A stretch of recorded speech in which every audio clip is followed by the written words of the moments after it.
It's Sunday evening in the state of Georgia. It is chilly if you're outside on your back deck like I am, which is a silly thing to do, but you don't want your kids' background noise clogging up our NFL mock draft. I'm Dayne Young. That's Brent Rollins. Typically, Paul Meharry hosts the show, but he got the call from 11 Alive saying, come hang out with us in our warm, toasty studio and not the cold back deck. And so he's there, and I'm here. And this all kind of worked out anyway because we wanted to do an NFL mock draft, including some of our favorite members of UGASports joining us. Brent Rollins is one of those. Jason Butt's one of those. He's just joining us on the fly. What's up, Jason? We're live on air, by the way. So he's getting his audio set up here. Brent, hello. Thanks for joining the Sunday Call-in Show. So I got a question for you though, Dayne. With mock drafts and how much we sort of look at this and all of us, is there one that you don't click on? Like, do you? I guess certain ones maybe, but from the main guys that do mock drafts, it's hard not to click on them every time you see them. Most of the time, I want to see what's up. Walter Football I kind of avoid because I don't want my computer to die, and sometimes some of those pop-ups will feel like you're being infected. If you know he's back. Mean. Jason Butt is back. I am. Hold on one second. We're holding. We'll pause the whole show. Nate's asking, are we answering questions? It's like I've never done this before. If you have good questions. I mean, you do work with Paul on a weekly basis. So if this is the standard, we're used to it. Oh, yeah, no, that's bad. All right, there we go. At least you showed up. Ben Choppy Bachmann's not here at all. Oh, that's standard. He usually is. He's usually a little late. If that's the case, we'll be doing some restructuring on the fly here. That's Jason Butt, Brent Rollins. I'm Dayne Young. We'll likely have Ben Bachmann at some point, and if not, whatever. This is going to be a fun show. We're talking a little Georgia spring practice to kick it off, and then we're going to do a first-round mock draft of NFL teams. We'll use the PFF draft board. Speaking of, here he is himself. And while y'all talk spring practice, I'm going to have to re-divvy up some of these boards. And we've done so much preparation and research that no one knows who they're even drafting for. So you're going to get our real-time reactions on things we probably don't know. Other than Choppy, he may know everything about the Ravens and what they need to do. I bet he does. Two positions. I bet he does. Nate has a first question. We'll kick this off as y'all go into spring practice. And then Brent, if you'll kind of guide the conversation from there. He wants to know who's the RB number one. Guys, you tell me. I think it's pretty clear that Kendall Milton is the head of the pack here. Yeah, but also who cares? They play them all. I mean, yeah. And you're going to see a bunch of them play, and you're going to hot hand and different guys in there, different times. They're going to play them all. Keep them healthy. That's sort of my answer. I'm just curious who's going to catch the ball the most of the running backs. It's probably the most curious I am about that room, to be honest with you. Who's the McIntosh? Who's the James Cook? It's the only thing I'm curious about. Brent, I know you had three things spring practice-wise you wanted to kind of mention. So I'll let you toss those out there. Jason and Ben, if y'all kind of chime in as you can. I'm going to go silent for like 2 minutes and figure out who we're drafting in this mock draft coming up. So obviously the quarterback is the talk of the spring and who's going to be that. And we probably likely don't know the answer sort of to that. And I think it's one of those things where every positive talk that comes out about the quarterback is kind of garbage in a way, because it's more likely that someone is going to lose the job than someone actually win the job.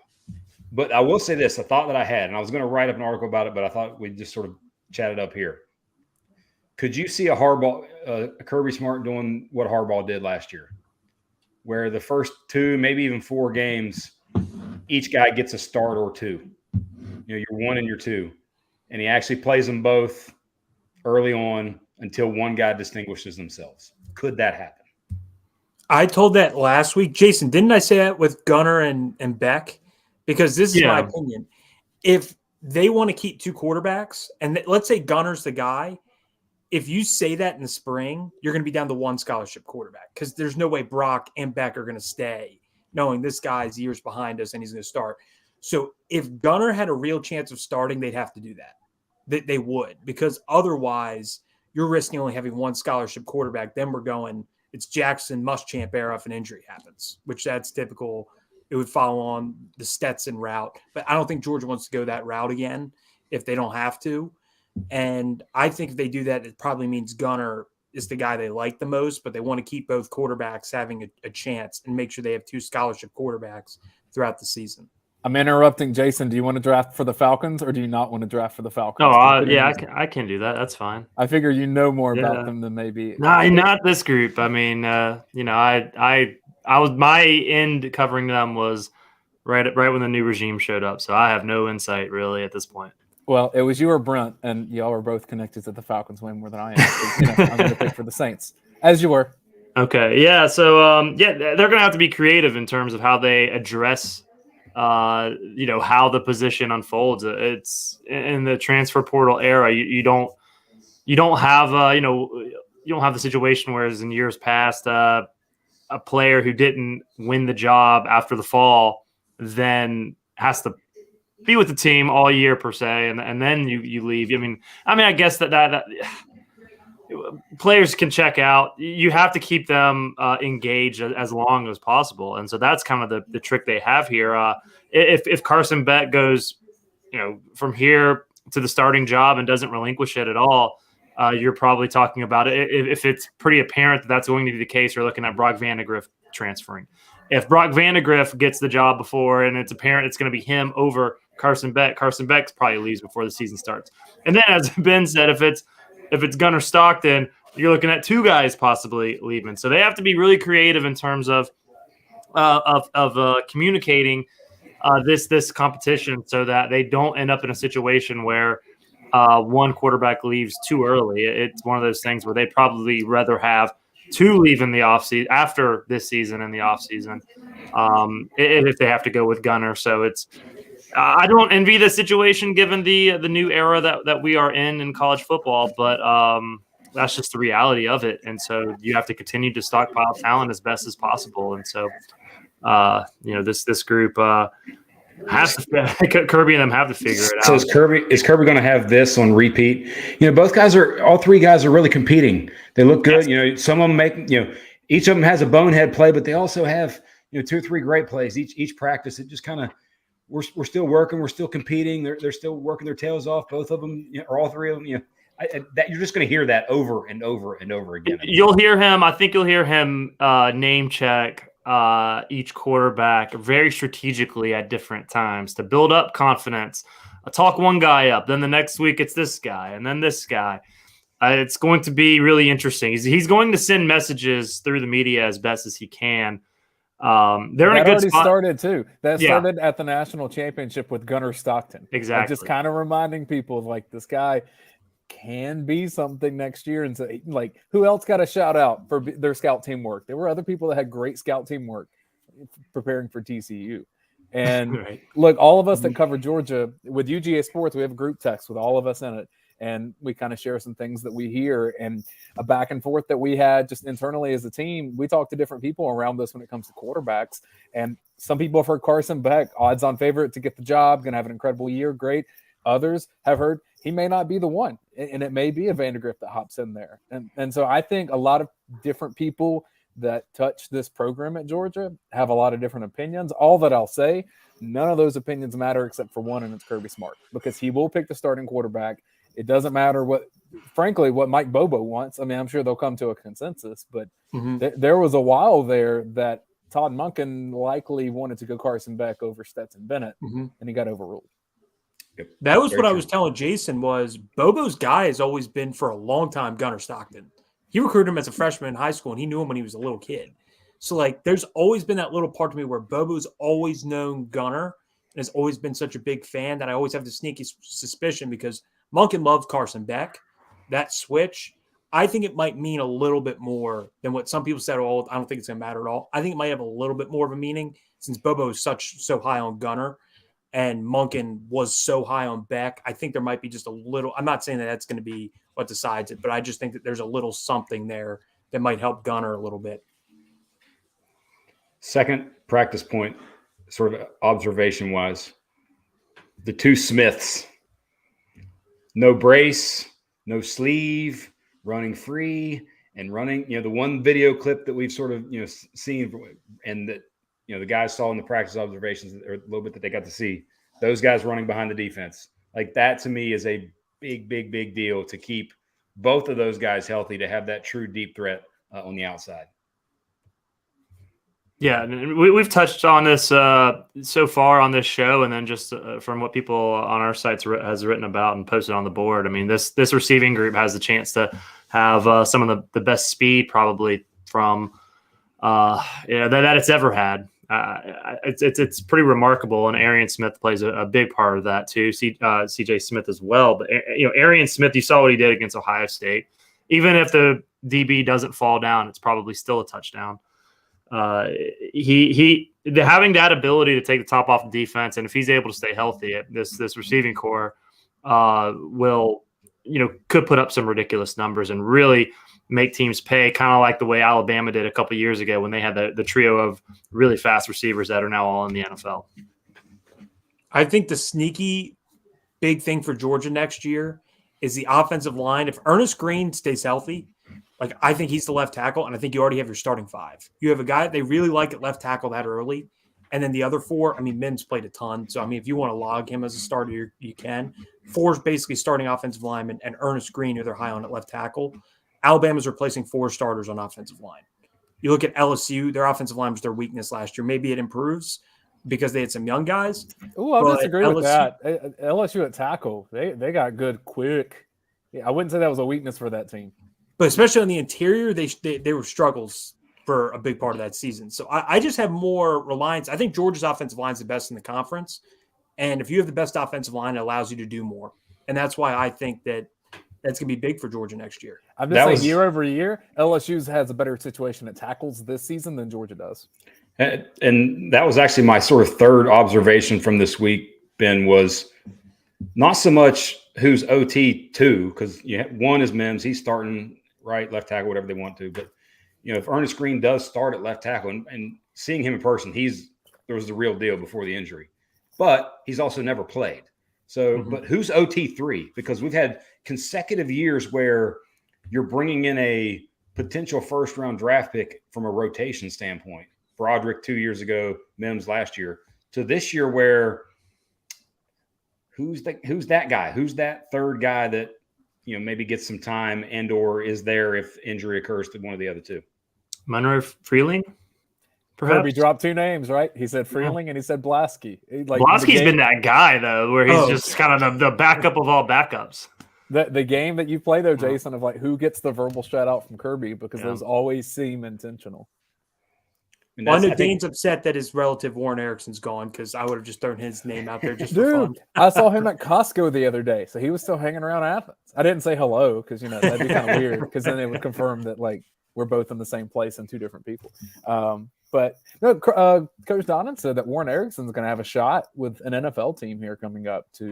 I don't think he gets drafted, but I think he'll make a camp and have a shot to join the team. And a lot of good players get some contracts that way. I do agree. I think he'll at least get a shot. Jason, you brought up Monroe Freeling, by the way. My only nitpick on him is he needs to get his body straightened, because he was 280 in high school. He's got to get used to playing at over 300 and getting accustomed to facing those guys, because he looked great at the All-American week. And by the way, I'll say this one bold prediction. Jordan Hall on the defensive line, maybe the best recruit in the country last year.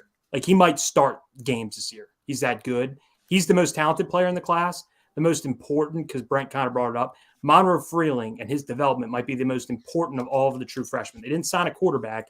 We look at the bookend spots. They signed multiple edge rushers that they're high on. Tackle, it's him. Okay, so if he's that guy, he's their most important signee. Jordan Hall is the best guy, probably, in my opinion, and might play really early. Jonel Aguirre is another one. But Monroe Freeling is the most important signee, because if he turns out, that's huge long-term, because he has the potential to be a star, but he has to get his body right, and I think he needs a year to develop. He just needs a year to learn. I don't think he's going to be out there at all as a true freshman, though. This is why recruiting is relentless, right? Because Georgia has a great offensive line year after year after year, and then one year, the 21 class, you look at that and you're like, offensive line doesn't it's going to pan out for that group. And then all of a sudden you're like, well, I see some holes beginning to emerge here. And so you see some young guys having to, like, Freeling needs to be ready to go, is what you're saying. Mm-hmm. Yep. And that's, I guess the unfortunate reality. And like you said, Ben, if he can at least get some, add some muscle mass quickly and be prepared, because you never know. I mean, we've seen it time and again with injuries, especially up front. Brent, final thing, or was that 3? That was it. That was sort of my observations. And obviously the only thing that really matters from spring is health. Go put Brock Bowers in a bubble. Go put Ladd in a bubble. You know what they can do. All right, I am sharing a screen now that has the PFF simulator, which Brent Rollins says he goes to work every day, but I think he just plays on this. He does a lot of good Falcons ones, which I think are funny. Wait, I pulled it off the screen. That's the one I want. All right. I will just tell you as we go, because we didn't do any planning with this because it's Sunday evening and, we're just kind of rolling with it. So let's first come up with the parameter, because anytime I have these conversations, it's like, what are the rules? Like, what should the team do? What would you do? What would be the most fun? Here's what I'm saying. If you're the GM for the team and you're trying to keep your job, what pick are you making? Ooh, that second line you just said there. If you're trying to keep your job, that's a big one, right? Because you could tank if you want to. You could. I think Tennessee's going to be doing that, by the way. Like trading Derrick Henry to do that. Everybody, I think. Oh, they're going to be in the Caleb Williams sweepstakes. Them, I'm trying to think. Washington might be another one that's trying to get May and Caleb. I think those two teams. All right, so we have all the teams selected here, and we will enter this draft. The Carolina Panthers traded up on the clock. That pick belongs to the Doc, Brent Rollins.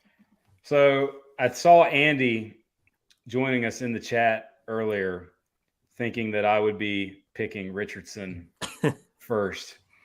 But I guess I should. Jason, you're on the clock with the Houston Texans. Oh, okay. All right, there we go. I'll give the on the clock spiel for every person. All right.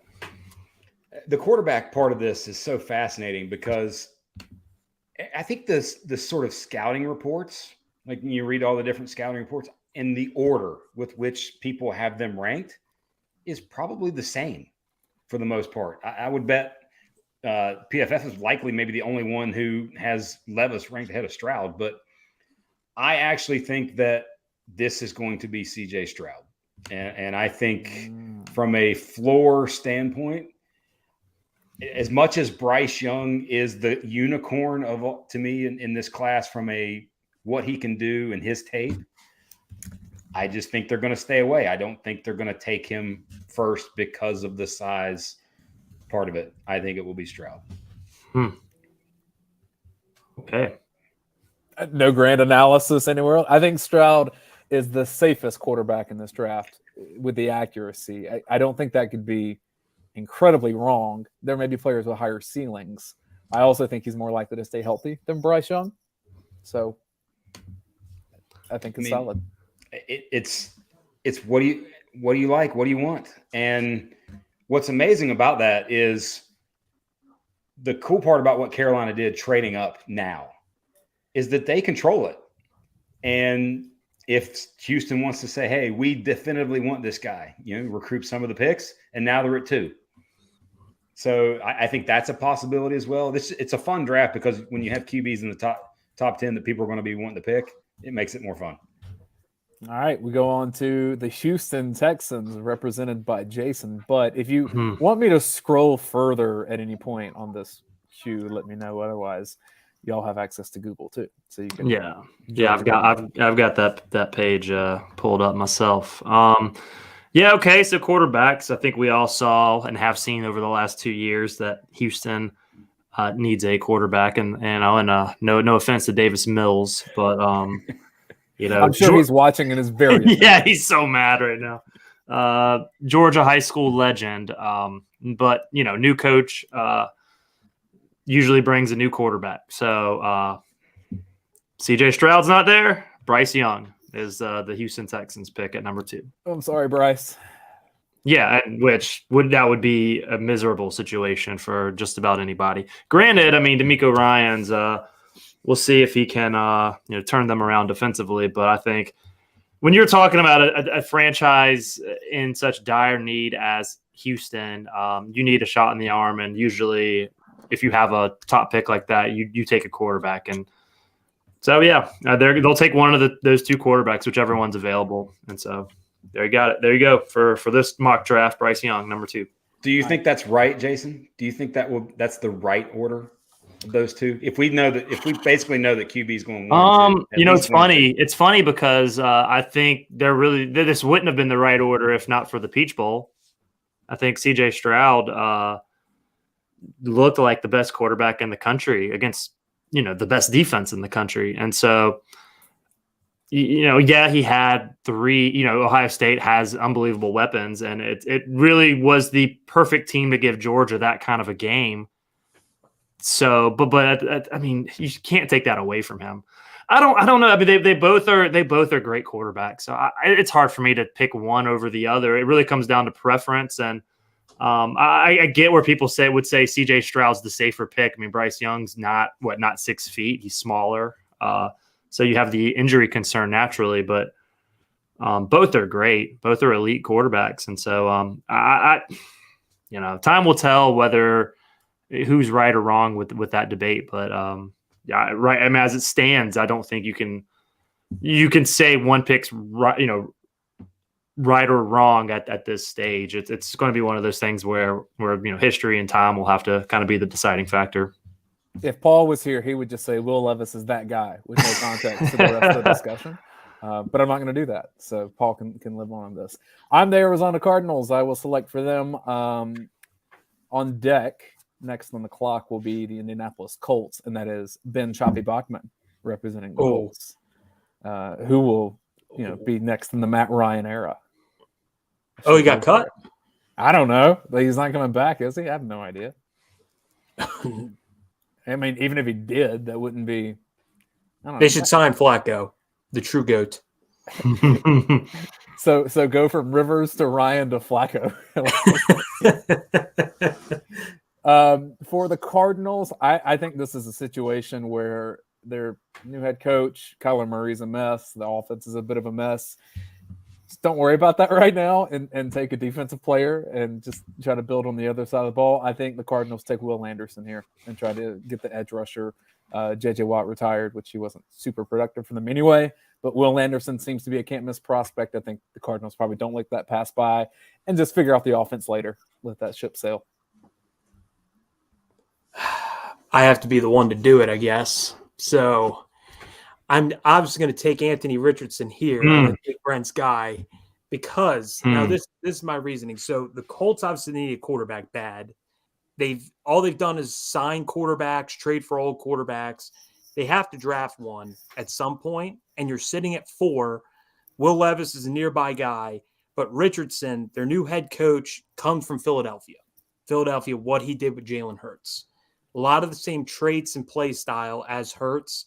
It just makes too much sense. I think the Colts sign a quarterback. Like I think they sign like Minshew or somebody. They might sign a quarterback and be like, we're going to play this guy this year because no matter what, we're going to be bad. I think Minshew just signed somewhere. I think they signed somebody, but I think they're going to draft Richardson. You sit him for a year. It's the perfect system. They get then next year you draft and you sign offensive linemen, and then you try to win the following year. And I think this is the perfect system for him. And this team has to pick a quarterback. You're in the top 4. They have to get a young guy, and you have to get him now. So I think that they're going to take Richardson because his ceiling's higher than Levis. Don't like either of them, but his ceiling's higher. Gosh, that's just unfortunate. Coach Donnan told me, he said, everybody's trying to recreate what Jalen Hurts did with the Eagles. And I think he's right. I think a lot of NFL teams think they can. My retort, and I told this to Brent the other day on Film Don't Lie, Jalen Hurts had a great college career, and neither Anthony Richardson or Will Levis matched that. So I don't know if these comparisons are there. So it's just very confident from those teams. I think the big thing with Indianapolis too, both Indianapolis and Houston, like being in the AFC is such a different animal. And we've talked about this before, but Mahomes, Burrow, Allen, Lawrence, Herbert, possibly still Lamar, like just all the QBs that are in the AFC, you have to, if you're in Indianapolis, just take the swing on the high potential, hype guy in a way. But it's still one where you're like, oh, wow, it didn't feel like Florida had the 4th overall pick on their team. 5th pick is going to be the Seattle Seahawks, and Brent Rollins has them. A quick note, this is going to bounce around a little bit because I created this order as we were on the air here. You all heard that happen. There's a couple teams that I prioritized. So, like, I followed the Saints a little bit more. So I have them for me. Ben has the Ravens. Jason is going to get the Falcons. So this is not going to be just like back-to-back-to-back rolling order for all of us. The other thing, teams that had 2 selections in the first round, I try to make sure that love was spread out between us. So like the Texans have 2 picks. Jason had that. So he's going to get a little bit of skipped here as we kind of get through this. Not that anyone's like keeping tally or I'm going to get angry text messages after for like, why wasn't I in the mock draft earlier? Just trying to explain why this is bouncing around and filibustering because I didn't tell Brent he was on the clock. And now the Seahawks can make their 5th overall selection of the draft. This, to me, 5 and 6 is prime Jalen Carter territory. Now that you have some level of finality in a way to the ancillary stuff, I don't see a team not picking him. Like, I don't see Seattle and or Detroit not picking him because to me, he's just clearly by far and away the best player.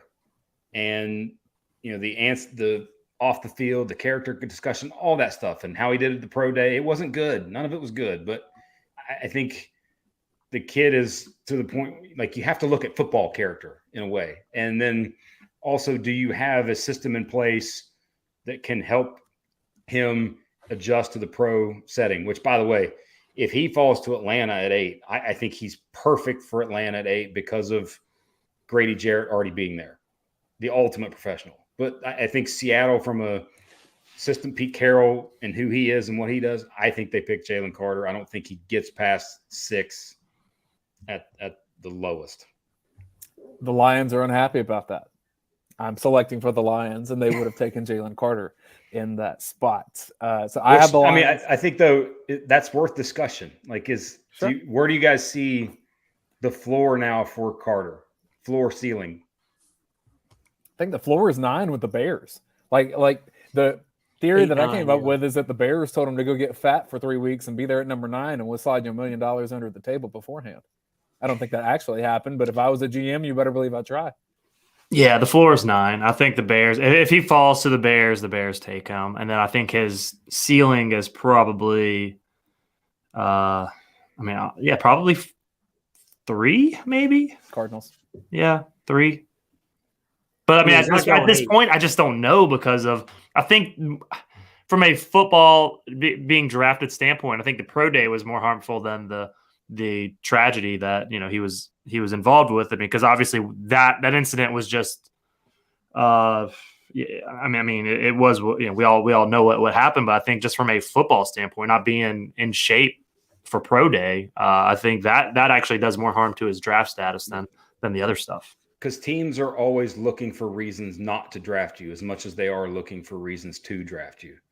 But this is one where, I think just sort of you got off-field kind of clouds in a way. I think back to, I think it was the mid-90s, 95 maybe. I think it was 95. Mike Mamula and Derek Alexander went ahead of Warren Sapp, who was clearly the second or third best player in that draft, and he fell to 12. I don't think someone's going to. I think he's going at 5, 6 at lowest. He's a great player. I mean, I don't see how you bypass him if you feel comfortable with the person, right? Yeah. And I mean, he was productive for Georgia for 3 years, and I don't know. I think some of his teammates always rep for him, and I don't think that all of them would do that if there was something critical there that people need to see. I just feel like a lot of that's overhyped, frankly. All right. Who's next? That would be me you with the Detroit Lions. And actually, Brent, you're also on the clock with the Raiders because after you is Jason with the Falcons. So that's our next 2. So the Lions, I think, are not in the greatest spot here because they have a pretty high pick. They're a decent team. And yeah, Will Levis is there. But if you look at the last 6 weeks of the regular season, they had some of the best quarterback play in the NFL with a guy that no one wanted. And so I don't think that they view Levis as a solution that they need. So I think they go to a position of need. They get to a productive player and a fast guy. I'm going to have the Lions taking Christian Gonzalez, cornerback from Oregon, to shore up the secondary a little bit and hope to have a similar effect to what you saw the Jets do with the corner that they drafted out of Cincinnati and Sauce Gardner. He's been consistently mocked there recently too because of how bad their defense was. Thank you for not mocking me. We move ahead to the Las Vegas Raiders, and Brent Rollins has that pick. Choppy, your next one's going to be the Eagles at 10. You'll have 2 Eagles picks in this draft. Oh, okay. So this one you also see consistently mock, and it's the next name listed on the screen. But I just have a feeling they're not going to take him. And I can see the Raiders doing a very Raiders thing. What, the fastest 40? That's what they usually do. And just take picking a kicker in the first round. Biggest fat like to me, Tyree Wilson. I think they're going to pass on QB because I think if there's one guy that falls out of those 4 QBs, I do think it's Levis. Tyree Wilson. Raiders are dumb enough to do it. If I was in Brent's shoes, I would just say they would do it. I wouldn't do it though. But I love where this lines up because we get to Jason Butt, we get to the Atlanta Falcons, and Will Levis is there on the board. And if they don't go quarterback, then that means that they are happy to be riding with Desmond Ridder for the upcoming season. Hey, don't forget about Taylor Heineke. Come on now. They do have Heineke. I'll tell you what.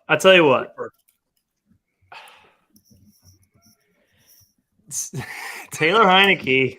I would actually, for the Falcons. This is going to sound Georgia legend, by the way. As crazy as it sounds, with who's left at quarterback. When we're talking about a first round, whatever, they are better off with Taylor Heineke than Will Levis, 100%.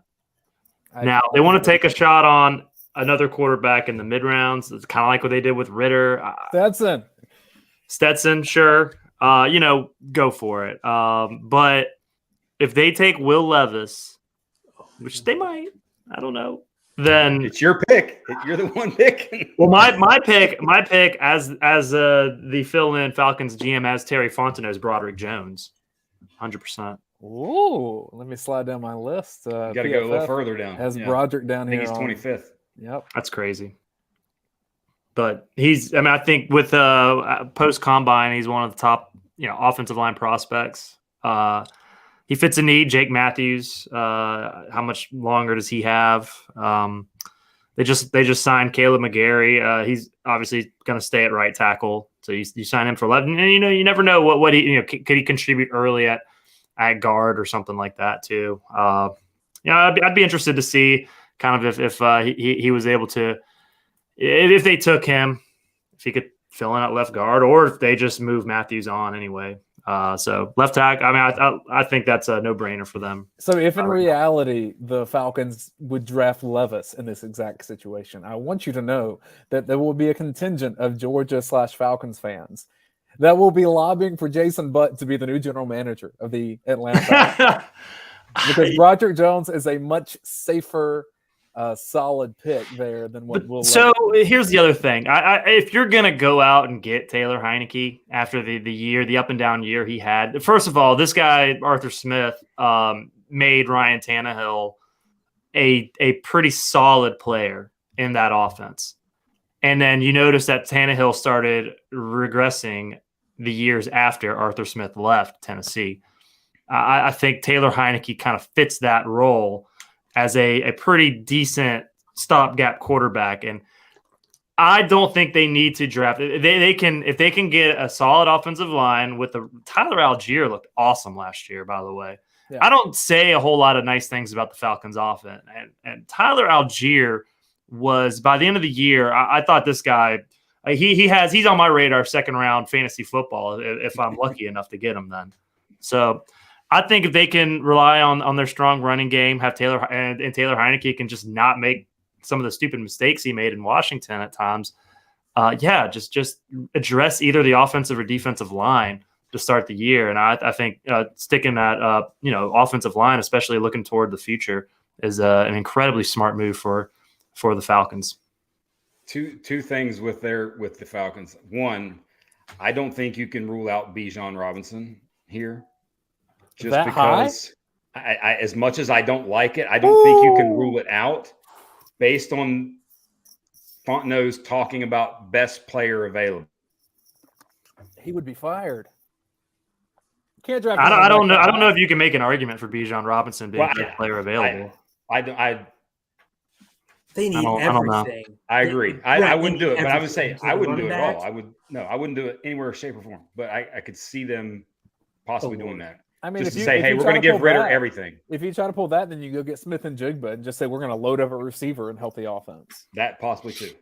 But the other thing is, I don't think they are technically out of the Lamar deal, because I don't think anyone is out on Lamar, because I would bet the teams that would want him are waiting until the draft and after the draft. Because if I'm Atlanta and I know I got to give up 2 first-round picks for Lamar, why not make my 8th pick? Draft's passed. Now, hey, let's talk about Lamar. And the 2 first-round picks I'm giving up are the next 2 years, that are going to be in the 20s, likely. I think Lamar and some internet buffering. Choppy, Ravens fan, pop in there.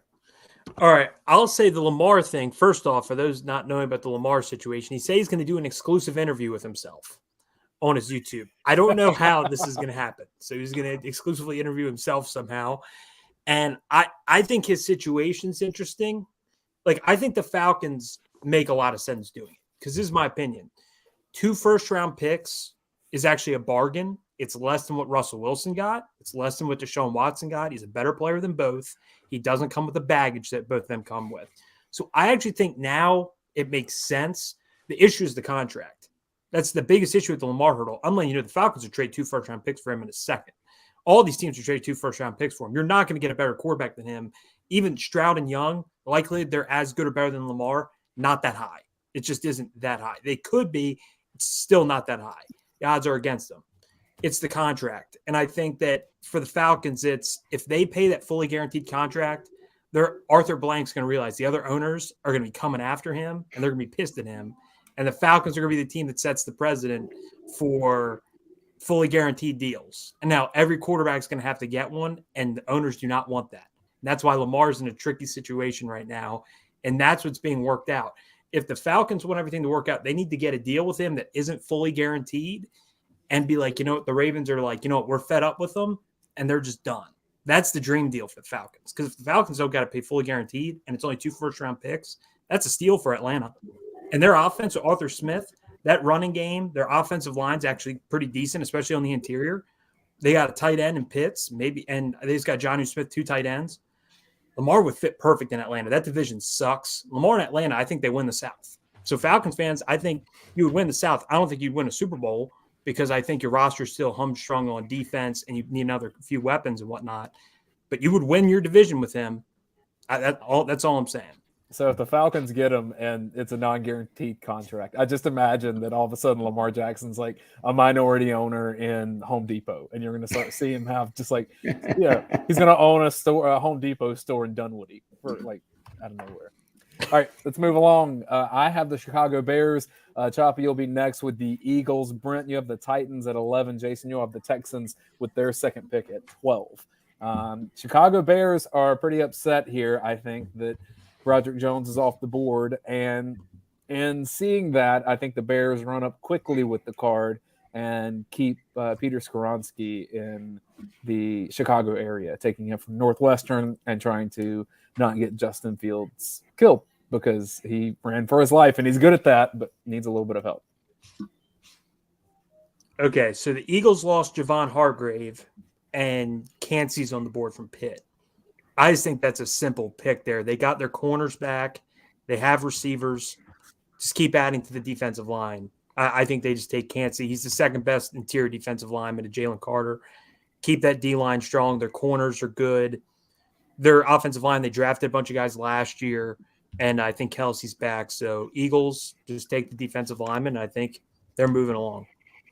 Jordan Davis gets a little help on the inside there.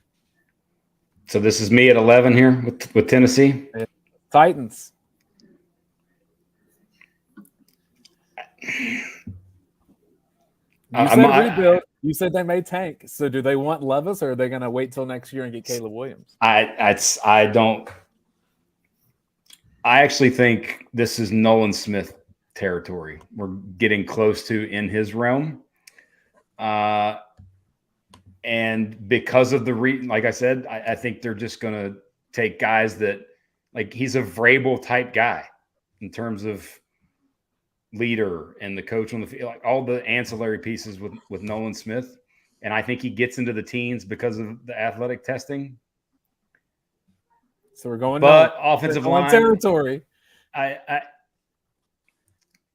right. I'm gonna go Paris Johnson. Actually, I think because of the need, like their need is bad, and they got rid of Taylor Lewan. They'll go Paris Johnson. Next up is Houston Texans as Jason. Choppy, you have the Jets at 13. Brent, you have the Patriots at 14. All right. So the Texans, they got the quarterback. Now they got to go defense. Let's go with Devin Witherspoon from Illinois. Really fortify that secondary. Dude, he's fun to watch play. He is an absolute he plays a lot bigger than his size. Fun to watch play. Right. And then, last year they took Stingley. So I think having a pretty solid tandem back there in the secondary should be great for DeMeco Ryans in his first year in Houston. So Texans are in great shape getting one of the top two quarterbacks. That way they don't have to take one of those other two that are possible first rounders, and then they can still get a premier defender as well. So if you're watching on ESPN and the draft has reached 12 picks in, the camera's just permanently on Will Levis, right? At least the way we see it, it looks like it. Maybe eating a banana. And you'll see Paul with him. Yeah, it's not standing next to him. He's just crying. It's not quite Aaron Rodgers bad the time they had to shuffle him to the locker or the green room so he wasn't on camera as much. But I think this would be an awkward situation for Levis here. Okay, so I guess I'm up. Okay, this pick is probably going to Green Bay, it seems like. But they have a good defense. Quarterback, they're getting Aaron Rodgers. So I'm just going to take the next best lineman on the board. That's why I was pissed he took Paris Johnson. I'm just going to take Darnell Wright because you just get another tackle who's very solid. You're going to go way down there, by the way, Dayne. I think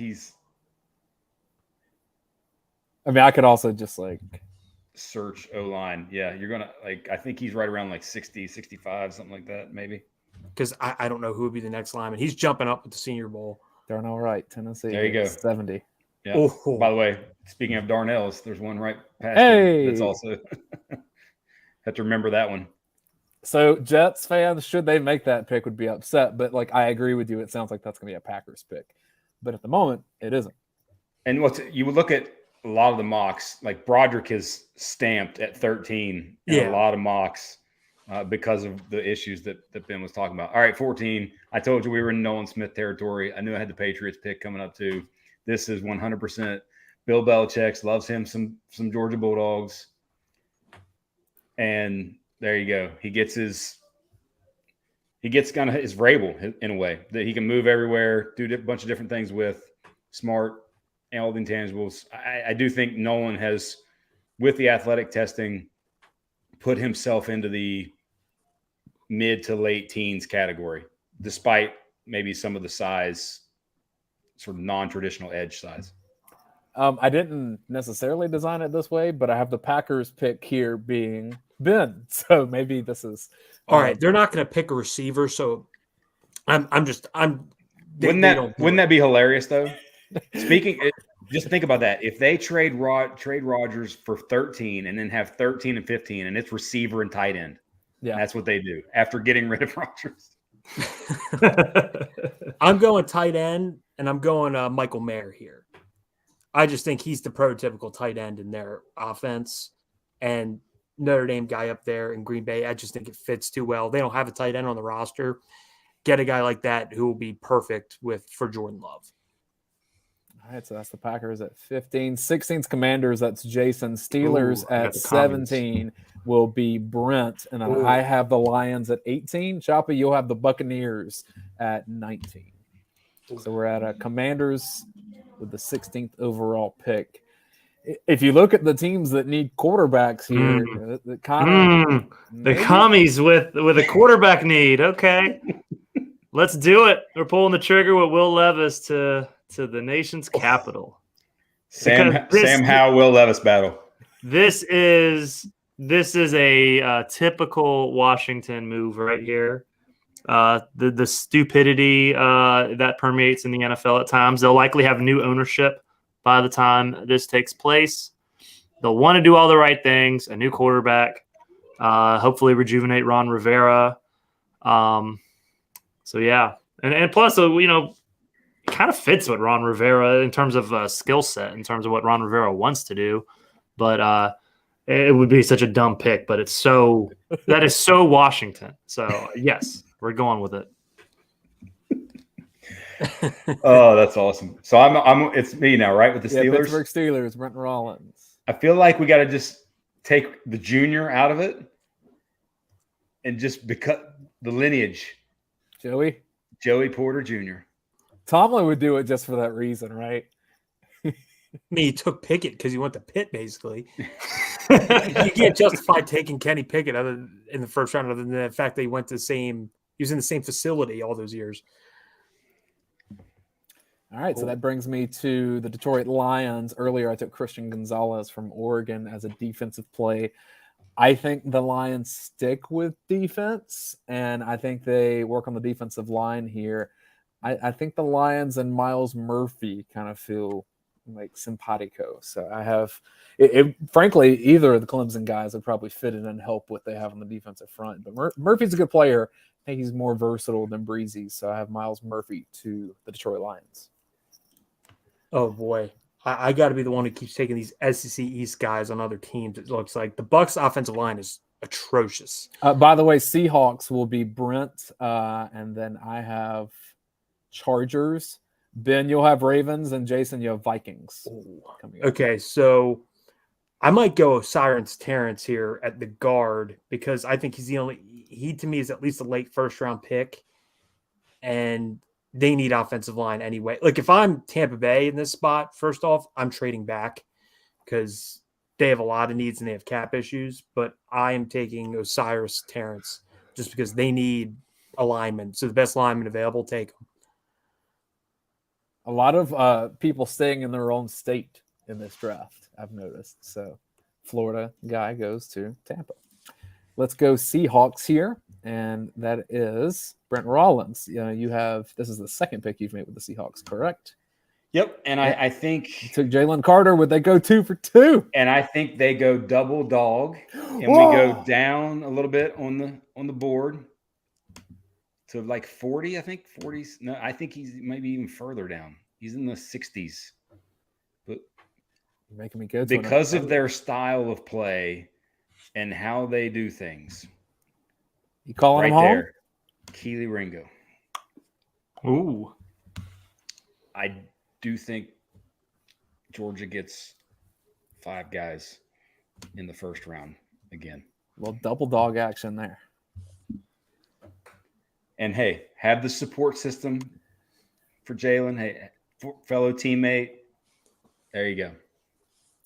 The Dolphins forfeit the next pick because, of course. Well, I would say I think that's a great discussion point, though. Do you guys think Keely gets in the first round? I do, just because you can't teach that body that speed. Well, the rest of it can be taught. That defense is cover 3, and that's what what he everybody says. I'll leave it up to you, Brent. You obviously know more than the rest of us about that sort of scheme fit thing, but that seems to be what everybody says, is that that's the type of defense that he will project greatly into in the NFL. Pick 21, we have the Los Angeles Chargers. My best friend is a Chargers fan, unfortunately for him, because they were close for a while, and now they're not very close. I think they have to give Herbert some help to hope to get him back on track.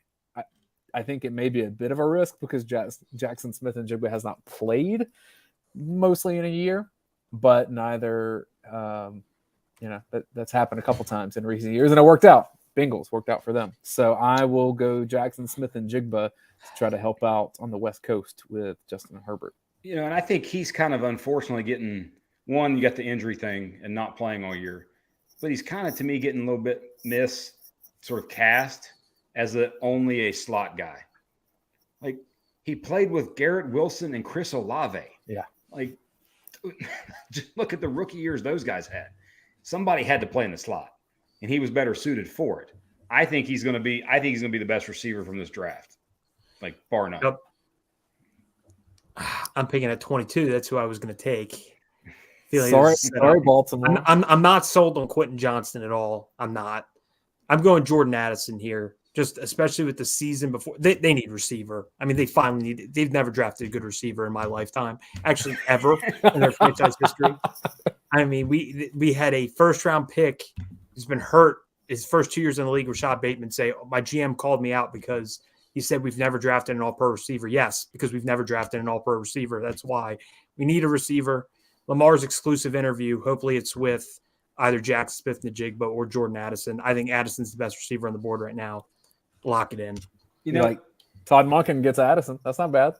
What's interesting about Johnston is you think about him, size, like 6'3", big physical guy, he'd be a good contested catch guy.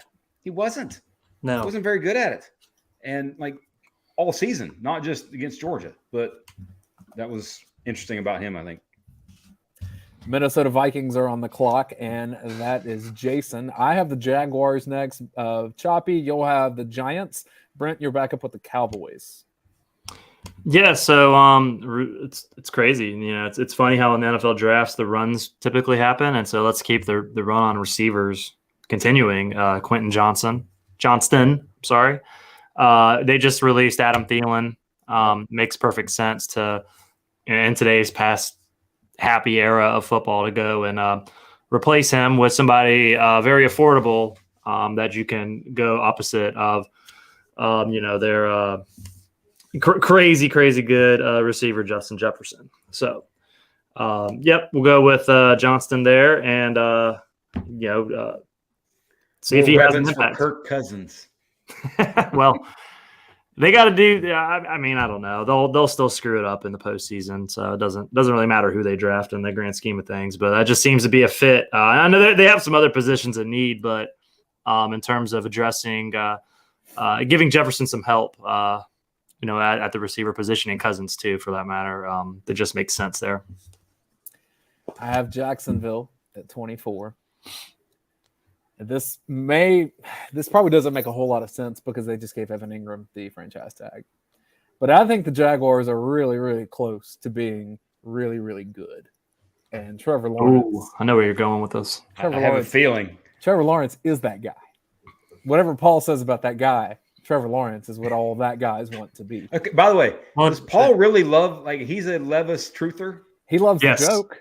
Well, I think after the season, he backed off a little bit because with Jason and me, he's been like, I got to steer away a bit. Because before the year, he's like, he might win the Heisman. He's a sleeper to win the Heisman. Now he's like, oh, shit. He was, last summer. He didn't shut up about him. All right. Sorry, Dayne. So having one unicorn already, I think Jacksonville says Ingram is enough of a receiver hybrid. Let's get another kind of tight end, more of the blocking hybrid. Why is he so far down this list? Darnell Washington, Jacksonville Jaguars. Put him in the AFC Championship game. Let's go. Wait, I have a question for Brent real quick. Does Mike Renner make this list? Because I saw his tweet. If he does, that makes sense why Washington's down there. He doesn't think he should be like a first 3-round pick. because he doesn't think he can catch the ball or get open. Apparently, he thinks everything's schemed open, which is not the case. I think that's and in terms of who makes it's him primarily. Yes. Okay, then that makes sense that he's at 70 because I know that guy hates him. So he's at number one for me.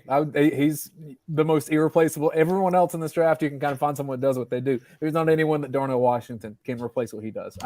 He is special, man. And like Georgia probably still wins a national championship without him because they still have Bowers, but like it's been a lot harder. I'll tell you that. Thank God he did not fall to Cincinnati. That would be a problem if he was in Cincinnati. The New York Football Giants on the clock. That is Ben Bachmann. Get Dallas Cowboys next. It'll be Brent. Jason, you have the Buffalo Bills. I'll take the Bengals at 28. I'll also get the Saints at 29. Brent, your last pick will be the Cowboys. All right. I guess I'm going Zay Flowers here. They just got Darren Waller. Well, I just disappeared. They just got Darren Waller, so they do not need a tight end receiver. Their receivers are awful. They're similar to the Ravens. They have no receivers, so this is the best receiver on the board. Zay Flowers goes to the Giants. Frankly, yes, he may be the best receiver on the board. I like the upside of is it Downs from North Carolina? Yeah, you skipped him. Yeah, right I like Josh Downs. I like him too. So it's me with the Cowboys. Yep. They just got rid of Zeke. I like their running backs, but I think Branch as a value pick here is I do think he's a true first-round pick, very safety, corner, slot, versatile, play wherever. I do think it's Brian Branch on this based on how our board has fallen. Second Alabama player off the board, and we have 4 Georgia players off the board. No, wait, Will Anderson. That's 3 Bama players. Yep. I forgot about him. Buffalo Bills. Man, this is tough. They need offensive line help, as we saw in the playoffs. So I am going to go to – I'm trying to, on the fly, decide between 2 players, but let's just go with the PFF best one, Luke Whippler from Ohio State. So you're going center. Center. We are going center. All right. It's a little further down there. Yep. I'm keeping on scrolling. There you go. From Ohio State. Position of need keeps. Is Bijan still on the board? Yes, he very much is. He's going to fall in your lap at 30, Ben. Hey, wait, am I Cincinnati? Or I'm the Bengals. I wouldn't subject you to that. You would take for it. Thank you. Yeah. So Joe Burrow, Bengals. I look at this and I look at the players available, and I say offense is hanging out pretty good, making the investment to keep T. Higgins around. This seems like a spot where Brian Breesy can make a difference and be kind of an annoying player in that division for opponents for a while. I think Breesy to the Bengals makes some sense.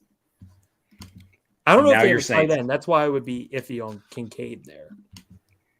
Well, because I have the New Orleans Saints, for people that don't follow, if I had to pick a favorite NFL team, it's probably the Saints because of the family that I'm married into. A lot of them are from my wife's family is – half of them are from like Mississippi, and they were closer to New Orleans. And I just fell in love with the city of New Orleans because of the food and nothing else. So I know more about the Saints. I'm a Pelicans fan as well. I think the Saints oddly are making a play to contend this season when everything about their cap situation says run the other way. But you get Carr, you sign a competent backup quarterback in Jameis coming back. Give them some tools to work with. I think this is where Dalton Kincaid goes, and they get a good receiving tight end that helps him blocking too. And then maybe you tear it down after this, and he can hang around for the rebuild. All right. I'm taking Bijan here. If he's at 30 for Philly, no reason not to do it. I think their offensive line is still going to be good next year because I think they signed guys and drafted guys last year. So if you get the best running back who – in terms of just a sheer talent, might be a top 10 talent in the draft. You get that in the backfield with Hurts, and you get to refix basically almost most your defensive holes with re-signing guys and drafting. I think I had him drafting Cansey at 10. D-line set, edge rusher set. They are a team that has the luxury to take him. If they get him with their second first-round pick, that rushing attack is going to be scary. The reason I brought him up earlier with the Falcons, like you look at the draft guys that most of us see in terms of prominence, with like Daniel Jeremiah that's been on the UGA Sports podcast before, Dane Brugler that does for The Athletic. Both of those guys have, like, Daniel Jeremiah had Bijan third in his big board. Like, so in terms of just overall player, and it's going to be interesting to see where he ends up, because I do think he goes in round 1. It's just a matter of where. And he may be, but it's an economy, man. And running backs don't work in this economy that way anymore. I mean, at that pick, though, at 30, you pay them for the rookie contract, and there you go.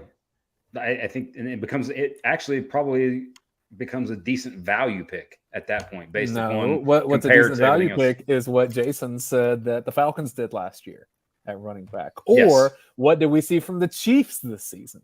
Like when they took Clyde Edwards-Helaire a couple years ago, that was not a pick that worked out. Pacheco looks great. Now, speaking of the Chiefs, Jason, but you get to wrap up with the Super Bowl champs. The Super Bowl champs. Yeah. I will remind you that Juju Smith-Schuster is gone. He's a Patriot. Yeah. And Mecole Hardman, I don't think is going back there, but I don't know where he's going, so he might. This is a spot that they have taken receivers in the past. I wouldn't say that necessarily has been where their receiver production has come from. Right. And that's the thing. You look at history, and they love fast receivers. And I think the Mecole pick was kind of trying to mimic Tyreek Hill in a way. And he turned out not to be that kind of player. But here's a guy from Houston, Nathaniel Dell. He's a 4.49 guy. I'm looking at his profile here, but I mean, you look at kind of his build, looks the part to me. Yeah, looks the part to me. We're just going to go with him. I know Josh Downs is another guy, but we're going to go with Nathaniel Dell. I like the offense he's coming out of as well. Even I don't necessarily like the coach. I like the scheme, but so we're going to go with Nathaniel Dell to wrap up the first round with the Kansas City Chiefs. So here's our recap for people to see. This is what we did. Brent, overall, because I know you look at a ton of mock drafts as well, do you think this is realistic, or did we screw up and make some weird things happen? I think a few guys maybe went higher than they're projected, and a few guys like Darnell and Ringo in particular, and a few guys maybe like Brian Branch went a little lower than most project them. But for the most part, what's interesting about every draft every year is you get through round 1 because they reset it, and it's a whole another day, and everybody gets to sort of reevaluate, and you're like, how is that guy still on the board? How would that guy not get picked? And there's usually 5 or 6 of those that are instantly the top of the line guy, like Tyson Campbell was a few years ago, I think, when he got picked 33rd or 34th with Jacksonville. I think he was 33rd, yeah. Yeah. So it's like, how did this guy not end up being a first-round pick? And then everybody sort of redoes their board, and you see those guys go quickly in round 2. But like the quarterback order, and does one fall? Where does Jalen go? And does Georgia get 5 guys in the first round? I think those are, at least from those of us that follow UGA sports and what's going on here, I think those are the biggest questions. I like that we had a run on receivers. That felt very true to the NFL draft. The point, though, that I would make at running back again, though, with a Bijan, like, I think Devin Achane is a great running back, and I think he's going to be really good in the NFL. And maybe he's a 2nd or 3rd round pick, but in terms of like money and value, I think he's going to be every bit as good based compared to expectation as Bijan. And I say that in part because like Saquon Barkley was the best running back prospect we've seen in 10 years, and he's been fine, but injuries. So I think it's just unpredictable, and you can find a lot of talent in a lot of places at that particular position. It seems like to me, quarterbacks go earlier than ever, edge rushers go earlier than ever, and lockdown corners go earlier than ever. I think that's the thing about running back. It's like kind of like what you said. You can get, if the guy's right, if the evaluation is that this guy's can't miss and you can plug him in and he can be dangerous for your team, then yeah, I don't see why there should be a problem with taking a running back in the first round. But like Saquon, but it's the one position where you can almost just wait. You get a guy in the 5th round, and next thing you know, that guy's contributing. It's and Pacheco is a good example this past year with the Chiefs in the 7th round. So there's really that's the one position that is just if the evaluation is this guy is, potential Pro Bowl player, all pro player, Pro Bowl is nothing anymore. So all pro, we're going to go with that measure. If he's a potential all pro player, there's no reason not to do it. But man, there's so much value at that position in later rounds, and you can and if the player's a success, the negotiating, I guess, it's different, and then you don't have to pay that the first round rookie contract, I guess, is really what I'm trying to say. But it all evens out, right? The offense is showing you how this is changing in the sense that, you can kind of figure running backs out, but it used to be that's what you did with your tight ends, especially your second and third tight end, and now you have to pay tight ends more than you ever have. Yeah, the game's changed. It's the evolution. In terms of the money, it's definitely not going toward the running backs anymore. You look at second contracts for a running back, and it's almost like they are so fortunate to get them. And get really, really good ones as opposed to, where it was 15, 20 years ago, where it was, they play out their rookie deal and then they're going to break the bank. And it's just that's not happening at the same rate as it once was. And that's another reason why you might as well. And when it comes to the salary cap, if you can get somebody on a 3rd to 7th round deal and that player can contribute, you're so much better off. So, Jason, would you hate if the Falcons took Jahmyr Gibbs at 44? I wouldn't hate it if that's the evaluation. I just think that when it's why if you it's just my explanation, I guess, as to why teams have moved away from it. I mean, again, if they evaluate somebody like this player can do so much for my team right now. Yeah, I see nothing wrong with it. I had nothing wrong with the Saquon pick when it happened. I have a friend who's a Giants fan who had to talk himself into the pick because there was definitely, or I should say, the NFL had already been moving in that direction when the Giants took Saquon. I think it was 4th overall, and so even so, I mean, injuries aside, you look at what he did last year. I think he's a tremendous talent, and I don't fault the Giants for making that pick. I wouldn't fault the Falcons for taking a running back in the 2nd round if they felt like that was a player that was at the top of the board. At the same time, it's just you can still get the value. I see why teams don't adhere to that philosophy of taking a running back that early anymore. Looks like the things to watch in this draft. What do your Ravens do, Choppy, with Lamar Jackson? Does he stay put? Did they figure that out? And then Aaron Rodgers on the move, because that kind of changes everything in the middle of the draft if the Jets-Packers situation works itself out. By the way, I intend to play for the Jets next year. No trade has been made. That's amazing. You know what's great about that, Brent? I saw a tweet. He's the quarterback of the Packers. He's the GM of the Jets, and he's the owner of the Bears. It's just the greatest thing. Oh, that's a good one. Yeah, true. Good. It's true. He owns the Bears every time, and now he's making the moves for the Jets, and he's still the Packers quarterback. Just suppose they sign all these people, and it's like, you're not giving us fair compensation. We're just going to keep them. It's a waste of a trade. He retires at that point. He just retires. Yeah. If they don't trade him, he retires. I fully believe back to the dark room. Yeah, he goes back to the darkness. When he opened up, he said, when I entered the darkness, he said that on Pat McAfee's show. I about lost it. It's just, when do you hear a franchise NFL quarterback, Hall of Famer, start a sentence with, when I entered the darkness? Hey, one of these days, 400 and something thousand people are going to be watching us do a mock draft live. Let's not wait on that to happen. Hey guys, thanks for letting me and Brent come in and kind of take over your Sunday show, because it was a better show. I wonder. It was. I mean, in part addition by subtraction with that human being not being here. Please, this is not just like a public joke thing. Ben put this in our group chat for Paul to see. He's like, it's going to be a better show. So at least you're on brand, my friend. I mean, I only speak in facts. That's what I say. So hopefully he's doing better. But if he doesn't come back on the show again, doesn't matter to me. Wow. On that note, we all love each other here at UGASports.com. We appreciate you watching us. We're going to wrap this up. Go back and check out some more NFL preview draft stuff, both on this show, but then when Brent and I have done Film Don't Lie stuff, we broke down some Georgia things. We'll be doing a bit more of that as we get closer to the draft as well. Over under, guys, let's wrap with this. Is it 4.5 for Georgia players drafted in the first round? That's a good number to set it. Yeah. 4.5 for sure. Because I think you're getting 4. The 4 that we put in. I think you're, I think Ringo is the iffy one, right? That's what I think. I think he's more iffy than Washington. Yes, I do think, because you just don't see what Darnell is. Darnell is too unique. Yeah. And there's too many teams later in the 20s and even up through the Chiefs that love multiple tight end sets that are going to take him. Like Jacksonville. The Jacksonville is the perfect place for him.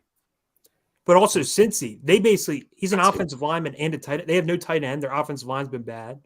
He can do so many things for him. I don't want that to happen for my sake, but if I'm a Cincy fan, he's the perfect pick. With Jacksonville, what I was thinking was that offense was already getting better and better and better last year. Add on Calvin Ridley if he's right, and then add on Darnell Washington. Whoa, watch out. The run game? Oof. They probably need to take a running back somewhere in the 5th round to help out too. But ETN's great. I think that they don't need another body there. So you're telling me I'm putting a futures pick on the Jaguars to win the Super Bowl? I'm telling you, I can't bet in the state of Georgia, so you might as well. Yeah. Jason can, right? Can you? Yeah, I'm thinking about it now that you say all these things. Oh, now that betting's legal. Oof. Hey, Lawrence takes another leap.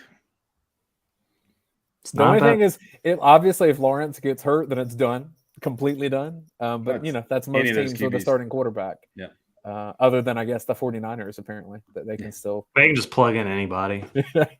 Well, hey, one last question. If you pick 100 as the over-under, or let's say maybe like 110, where does Stetson Bennett? You can make me over or under 110. Because I think that's the through third round or 3. the 6th round. That's the tricky part of this. So we've got 4 first-round quarterbacks. What other quarterbacks? Yeah. Are there other quarterbacks that get taken ahead of Stetson? Seen a lot of Hooker in the round 2. Hendon Hooker. But I would not do that in any way. I think he's a 6th round guy at best. I mean, so over 110? Is that what we're saying? Over under. Brent, for some reason, people love the Fresno State, Jake Haener. I don't see that one either because I saw him throw at the combine. I know it's shorts and t-shirt, but it did not look good. I'm like, this is a college starting quarterback.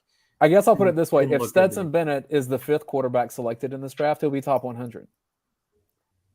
I think I would agree with that. After seeing what happened with San Francisco, I think some teams are going to take a backup quarterback higher, especially in situations where you're like Detroit, for example. Jared Goff, good quarterback, but there's a chance if you like a Stetson Bennett, because he is unique given his age, he's pretty experienced going to the NFL. Where if you get him in the 3rd round, that offensive line's great. They have decent weapons. I could see Detroit taking him in the 3rd round being like, screw it. Even if he doesn't turn out for us, he can be our backup if we take a quarterback in the future. Or we have Goff. So I think that's a unique spot for him. I think you're also going to see NFL teams prioritize backup quarterbacks even more because of this 18th game, man. Like they keep adding these games, and so it's more likely that someone's going to get hurt. Maybe it's the old experienced guy, but you can take a rookie or a second-year guy cheaper. So yeah, I don't know. I'm gonna still go over on the initial question. I just think that ends up in the 4th round. Yeah, fourth earliest, 5th round. 5th round's probably where I think he'll end up. What did I say last time? 6th round. I think after the combine and the pro day, I think he put himself his floor is probably the 5th. I'm with Brent on he's going to Miami. Well, I will say it hurt. I think was it Mike White that was the Jets' backup sign with Miami. Yeah. So that kind of made me think. I mean, the most awkward place for him to go is Chicago. Because behind Fields again. And that'd be the best story. I don't know what the best situation for him is. I actually thought you were going to say Dallas. The best situation for him is being drafted. I mean, this kid has the most unlikely. Actually, he's 25. He's not a kid anymore. He has the most unlikely story of any quarterback in recent memory. The fact that he's about to get drafted and it's not, will he be drafted? I think at this point it is when he's drafted. That to me is remarkable enough. It doesn't matter what team he's on. I wouldn't count him out at this point. We saw what he did in 18 years at Georgia. So, well, I mean, the legend well is that the said. Falcons never draft Georgia players. If they want to just like cannonball into that pool, then getting Stetson Bennett would be the way to do it. I'm with Brent. Just brought up Dallas. Like, I want to see that happen now. Imagine Dak, like something happens there. Hopefully things go well for him, but something bad happens there to where Stetson's the starter in Dallas. The media would be crazy with that. Like seeing like all the Cowboy fans in the media, the Skip Bayless is hyping up Stetson. that would be just something else.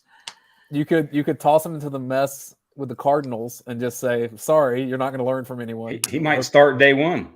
Or you could toss him into Denver and say, you get Sean Payton. So you get to be kind of like Taysom Hill in a way, even though you're not like a receiver at all.